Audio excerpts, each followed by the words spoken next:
Le monde serait frappé par surprise. Le système de communication connecté à la flottille de sous-marins américains de classe Ohio serait le premier à recevoir l'ordre. En patrouille dans les profondeurs des océans Atlantique et Pacifique, ils sont indétectables.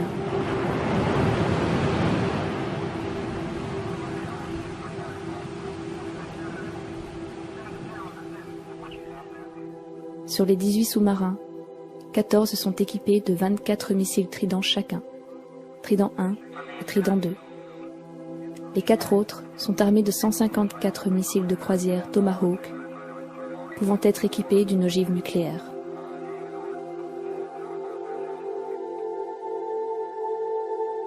L'ensemble de la flottille représente la moitié de l'arsenal thermonucléaire des États-Unis. Un seul missile Trident 2 peut contenir jusqu'à 8 ogives nucléaires, embarquées sur un engin à multiples têtes nucléaires indépendantes, appelé MIRV.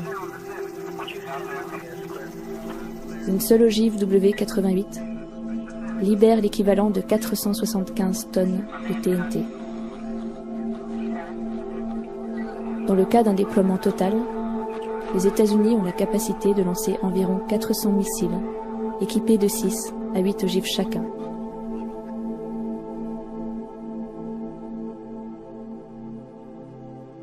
À compter du lancement, il faut moins de 10 minutes au SLBM pour atteindre sa cible, ou tout juste 5 minutes s'il est propulsé sur une trajectoire en dépression. Cela ne laisse que peu de temps pour réagir.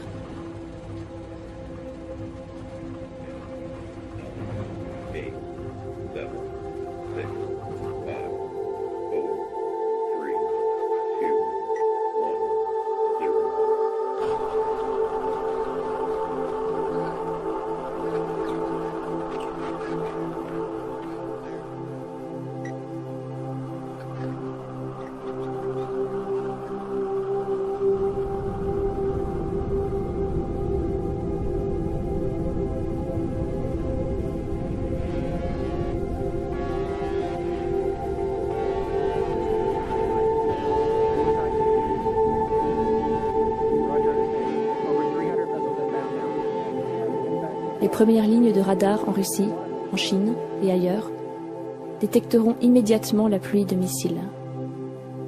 Ils pourront déterminer leur trajectoire et leur cible. Les minutes se transformeront en secondes. Ce n'est pas un test. Ce n'était pas prévu.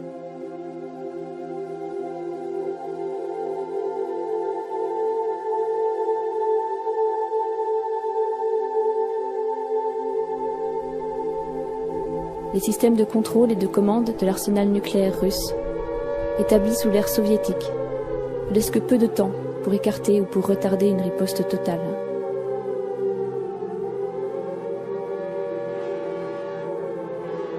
En 50 secondes, le missile atteint le sommet de sa trajectoire au-dessus de l'atmosphère terrestre.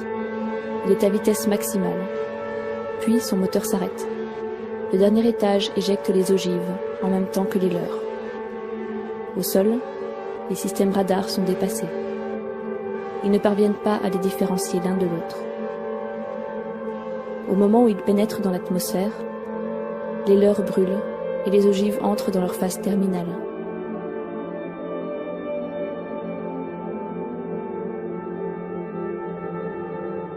Il leur faudra moins de 180 secondes pour atteindre le sol.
that goes off in full in the first shot.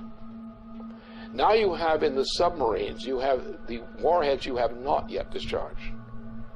Those go along the way as a second wave. After that, you're pretty much out of weapons. After which, most everybody is dead. Most logistical systems are dead, non-functional. You have a situation where the effect of this kind of firing creates a continuing effect which may go for several years. Now, instead of having one bomb, which is it's a nuclear super bomb with thermonuclear implications. Now, imagine you have the same kind of thing, or less, and you have not one big bomb. You have a whole barrage of such things. The exchange involves Russia. It involves China, which has a very significant thermonuclear arsenal. It implicitly involves India.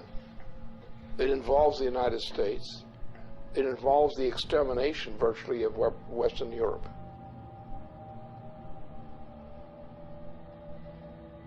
And this is what Obama represents. It's what he's intended.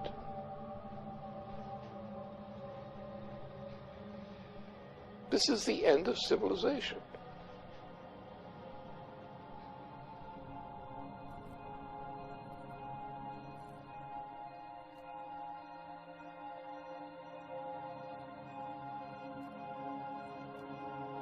The flash was unimaginably bright.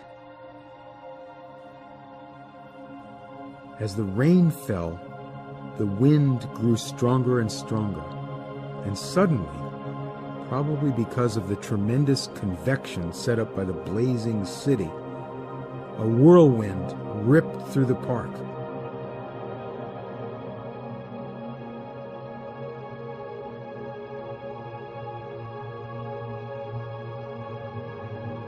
They all felt terribly thirsty, and they drank from the river. At once they were nauseated and began vomiting, and they retched the whole day.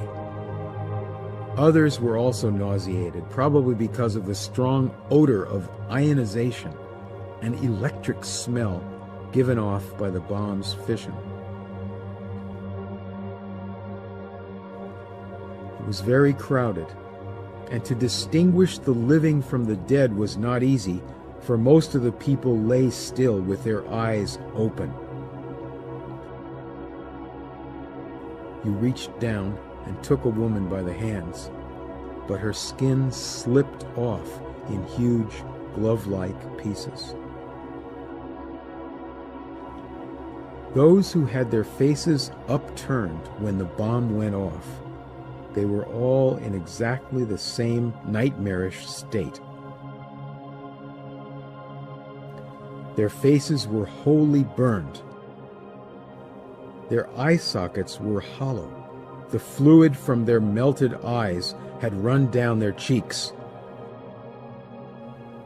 Their mouths were mere swollen, pus-covered wounds, which they could not bear to stretch enough to admit the spout of a teapot.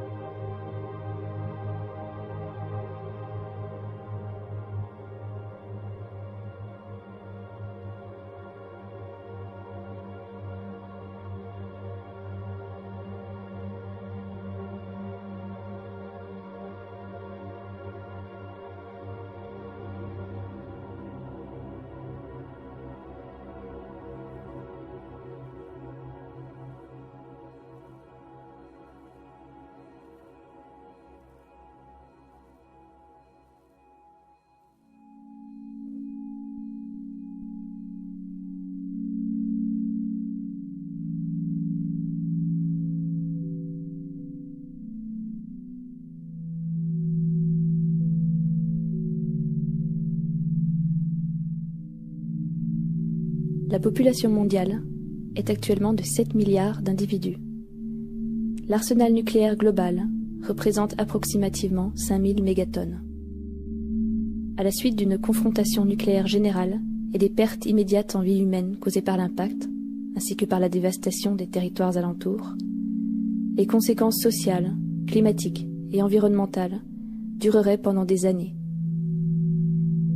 Les projections de poussière et de fumée provenant des villes en flammes et des autres lieux touchés seraient équivalentes à une éruption volcanique, mais sur une période de temps beaucoup plus longue.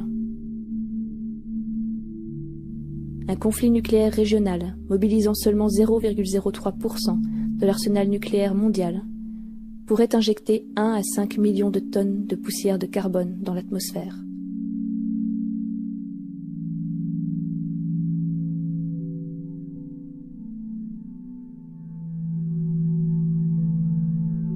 Une attaque au printemps ou en été, ou une attaque dans la région subtropicale, provoquerait inévitablement le réchauffement rapide des injections de fumée qui absorberaient les ondes radioactives courtes et s'élèveraient.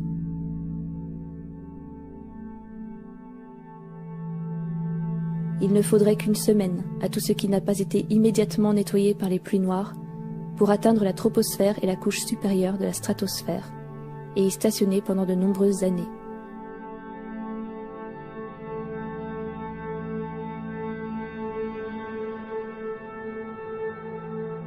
Les nuages de fumée et l'absorption des particules résiduelles entraîneraient une baisse générale des températures à la surface du globe, alors qu'un conflit nucléaire régional pourrait faire chuter la température globale de 2 degrés Celsius. Une confrontation nucléaire à grande échelle la ferait chuter de 7 degrés, ou plus.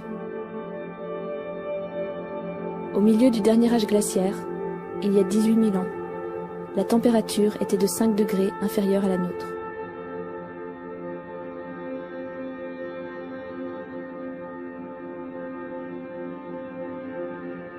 Une baisse de 2 degrés plongerait dans la famine des milliards d'êtres humains vivant loin des lieux directement touchés.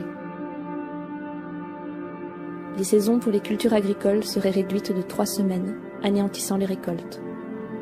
Un changement de 5 degrés suffirait pour réduire à néant toute l'agriculture canadienne. Si les réserves mondiales de céréales n'étaient pas détruites par l'échange initial, elles ne dureraient de toute façon que 71 jours. Et il faudrait compter avec la destruction partielle ou totale des moyens de transport.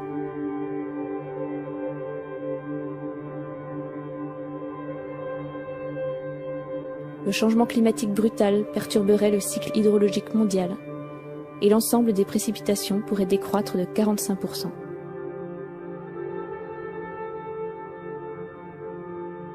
Le niveau de radiation totale pourrait s'élever à la moitié de la dose mortelle pour l'homme. Même dans les régions les plus reculées par rapport aux latitudes du conflit.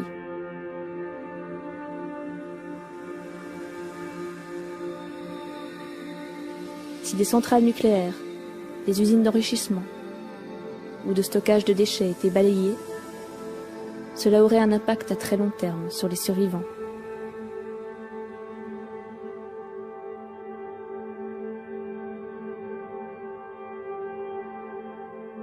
Il ne s'agit là que d'une projection linéaire des conséquences d'une guerre nucléaire.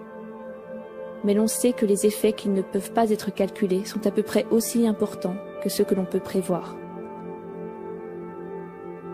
Dans tous les cas, il y a une très grande incertitude. Depuis 30 ans, de nombreux scientifiques ont essayé, à l'Est comme à l'Ouest, d'estimer les conséquences. Toutes leurs études ont convergé vers cette vision.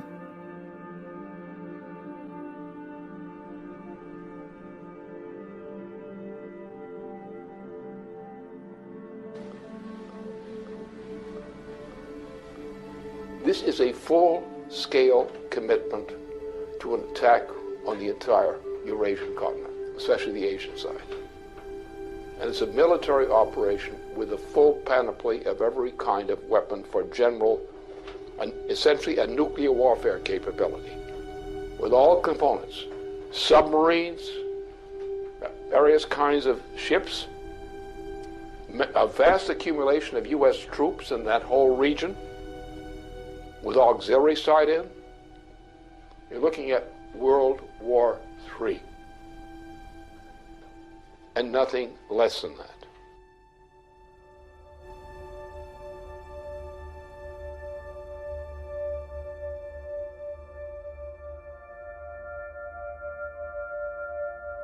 À la fin de l'année 2011, le président Barack Obama inaugurait le siècle pacifique, ou pivot pacifique, visant à étendre la présence militaire américaine sur les théâtres d'opérations navales des océans Pacifique et Indien. Cette expansion a été perçue comme une tentative de contenir la Chine et d'affaiblir sa souveraineté dans la région par une présence accrue à ses frontières.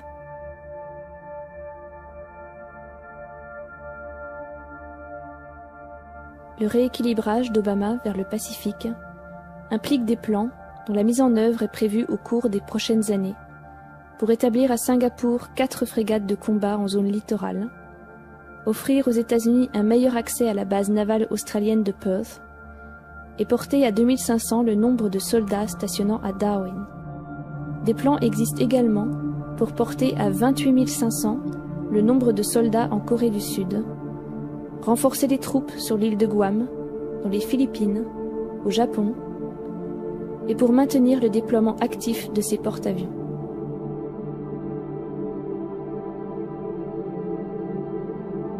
La Chine a répondu à cette présence accrue des États-Unis dans le Pacifique par la stratégie anti-accès, visant à maintenir ses adversaires hors des territoires stratégiques longeant la frontière chinoise, particulièrement en mer de Chine orientale.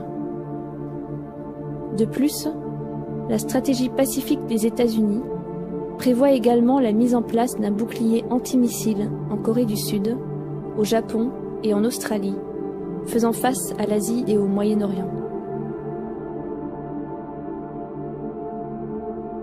En réponse à ce qui est vu comme une course à l'armement, la presse chinoise a indiqué qu'afin d'assurer sa sécurité, la Chine allait accroître son arsenal nucléaire et développer des sous-marins d'attaque nucléaire équipés de missiles balistiques capables de détruire les systèmes de boucliers antimissiles américains.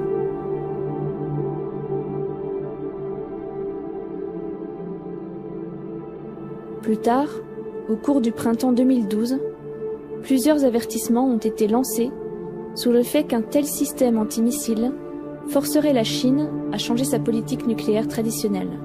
Si elle était menacée, elle pourrait revoir sa politique qui exclut toute première frappe et considérer l'éventualité d'une attaque nucléaire. We've begun a review that will identify our most important strategic interests and guide our defense priorities and spending over the coming decade. So here's what this region must know. As we end today's wars, I have directed my national security team to make our presence and mission in the Asia-Pacific a top priority. As a result, reductions in U.S. defense spending will not, I repeat, will not come at the expense of the Asia-Pacific. My guidance is clear.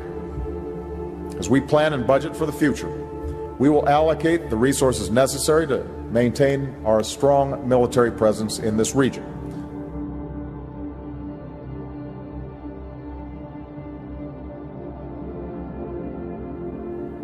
Depuis son investiture en 2009, l'administration Obama a accéléré la mise en place du bouclier antimissile en Europe, malgré la proposition russe de développer conjointement un système équivalent.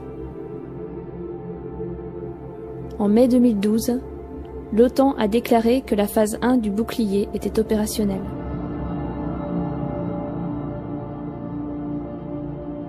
La phase 1 inclut le déploiement de systèmes de défense contre les missiles balistiques le long de la frontière russe. Les États-Unis ont également déployé un radar antimissile en Turquie.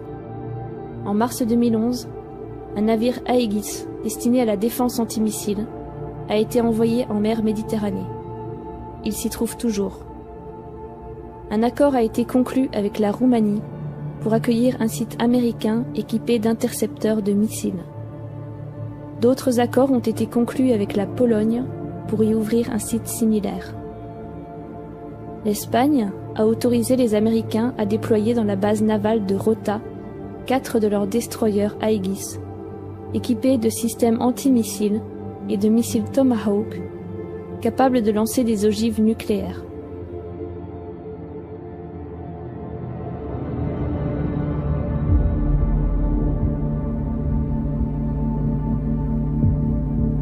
réponse à l'inauguration de la phase 1, Nikolai Makarov, le chef d'état-major des forces armées russes, a averti que bien que la coopération entre la Russie et les États-Unis pour un système antimissile commun était une option tout à fait envisageable, la construction d'un bouclier antimissile aux frontières de la Russie était perçue comme une provocation et une atteinte à la sécurité russe. Les militaires envisageraient donc l'option d'une frappe préventive contre les sites américains, avec des missiles tactiques Iskander lancés depuis Kaliningrad, d'une portée allant jusqu'à 400 km et pouvant être équipés de têtes nucléaires. Размещение новых ударных вооружений на юге и северо-западе России. Для огневого поражения комплексов противоракетной обороны, включая развертывание ракетного комплекса «Искандер» в Калининградской области, представляет собой один из возможных вариантов разрушения инфраструктуры ПРО в Европе.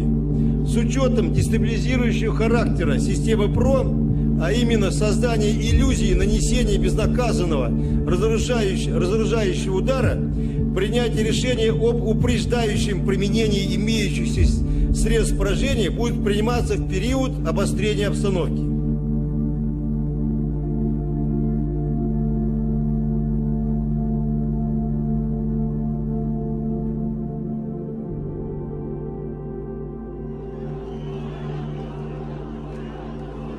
Au début du mois de février 2012, en refusant de soutenir la résolution 1973 de l'ONU sur la Syrie, la Russie et la Chine ont indiqué la ligne rouge à ne pas dépasser dans ce pays et implicitement en Iran. Elles ne toléreront plus d'opérations visant à des changements de régime ou des interventions bafouant l'engagement des Nations Unies à défendre la souveraineté des pays et réagiront par l'emploi de la force si nécessaire.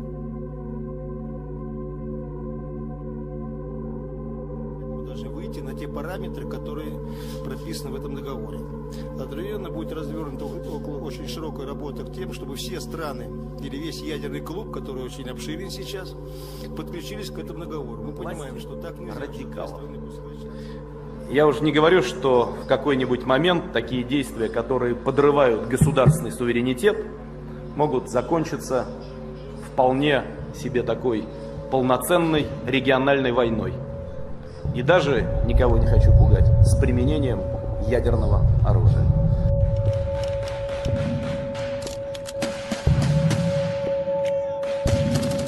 Lors de son discours devant la 18e Assemblée des Nations Unies, le président John Kennedy avait averti que même les petites guerres sont dangereuses dans un monde nucléaire.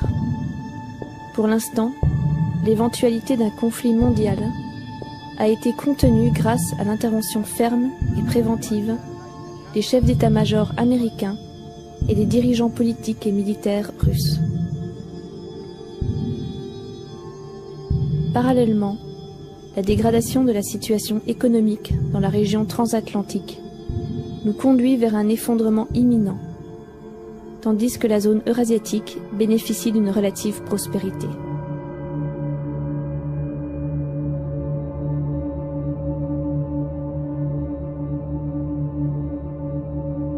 Suite aux mesures hyperinflationnistes mises en place en 2008 et continuées sans relâche jusqu'à aujourd'hui, le système économique transatlantique est dans un tel état de ruine qu'il n'est même plus possible de maintenir l'apparence du pouvoir économique qu'il avait 30 ans auparavant.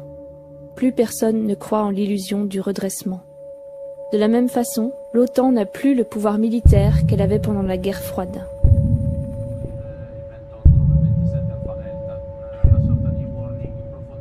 Seuls le Royaume-Uni, la France et les États-Unis, sur l'ensemble des pays membres de l'OTAN, possèdent un arsenal nucléaire. On estime que la France possède un stock de 300 ogives, la Grande-Bretagne 225, dont 160 têtes nucléaires actives.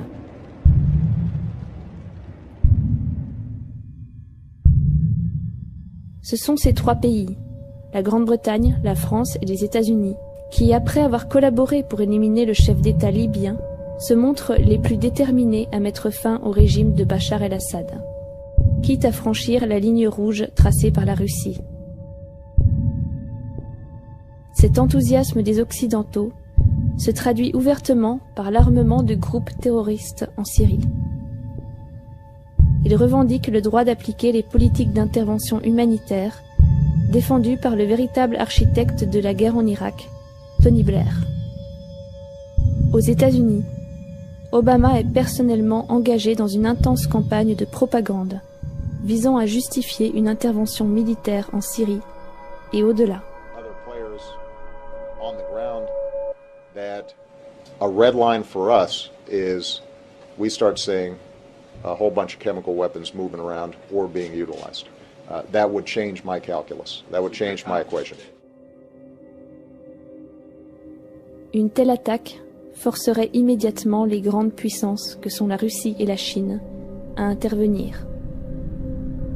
Inévitablement, les États-Unis utiliseraient les meilleurs atouts de leur arsenal nucléaire.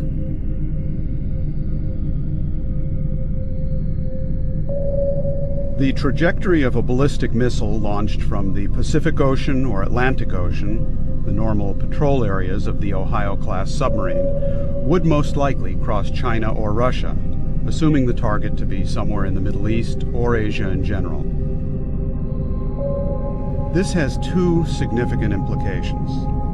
First, the U.S. would have to inform Russia or China of its intentions prior to initiating a strike from a submarine, if either of those two nations was not the intended target, which blunts the effectiveness of the strike. Second, the launch acts as a datum for the submarine itself. If the launch platform is also carrying nuclear weapons, the effect of launching a missile makes the entire submarine and its nuclear payload more vulnerable. Assuming that other nations have been informed of an intention to launch a strike from a ballistic missile submarine, this may afford a nation an opportunity to actually destroy the submarine. For these two reasons, it is unlikely that any U.S. president will execute a non-nuclear strike from an Ohio-class submarine on strategic deterrent patrol.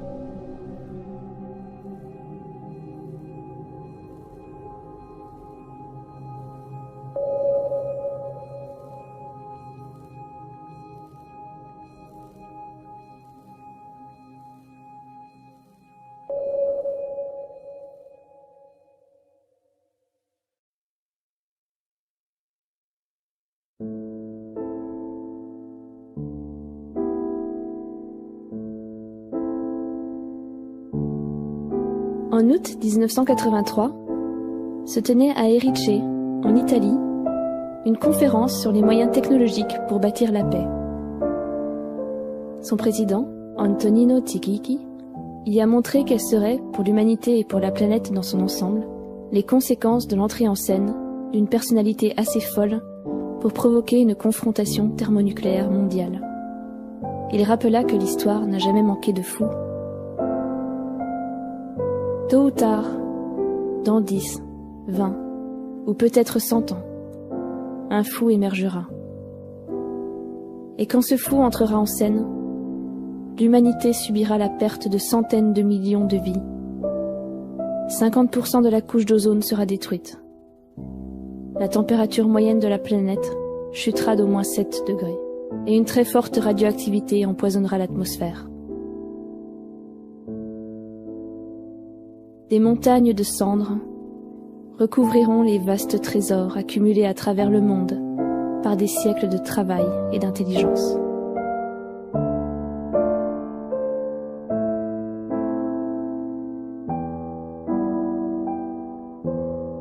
En matière de guerre thermonucléaire, la décision ultime repose sur la personnalité des chefs d'État impliqués.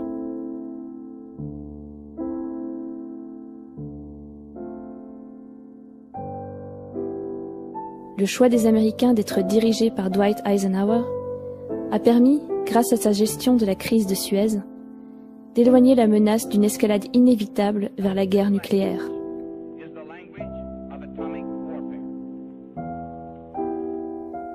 Avec John Kennedy comme commandant en chef, les Américains ont désigné une personnalité dévouée au progrès et à la paix.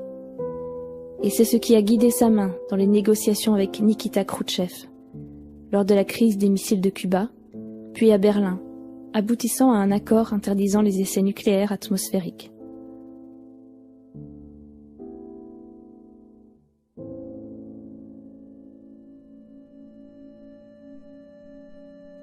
Aujourd'hui, les Américains ont choisi Barack Obama, qui dès le début de sa présidence mettait déjà en mouvement les instruments susceptibles de déclencher un holocauste nucléaire mondial.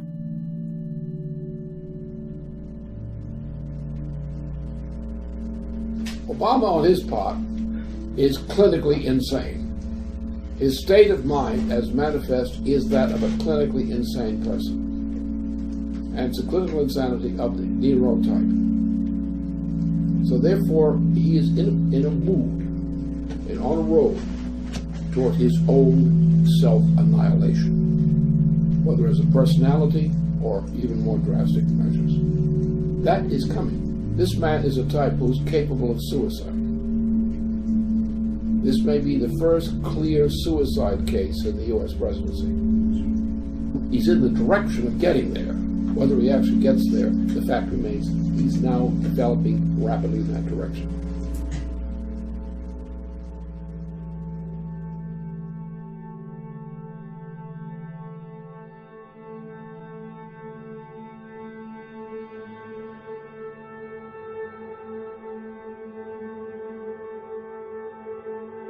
Le peuple américain se rendra bientôt dans les urnes pour élire le prochain président des États-Unis.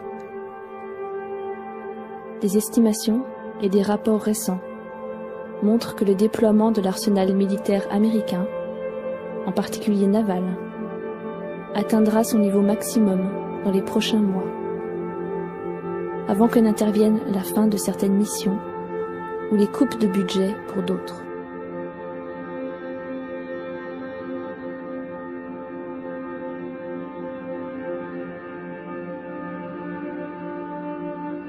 Si une attaque devait être lancée, ce serait maintenant, dans les prochains mois.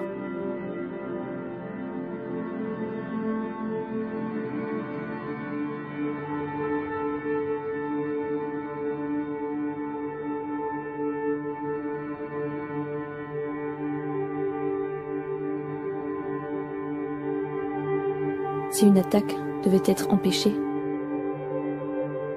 ce serait maintenant.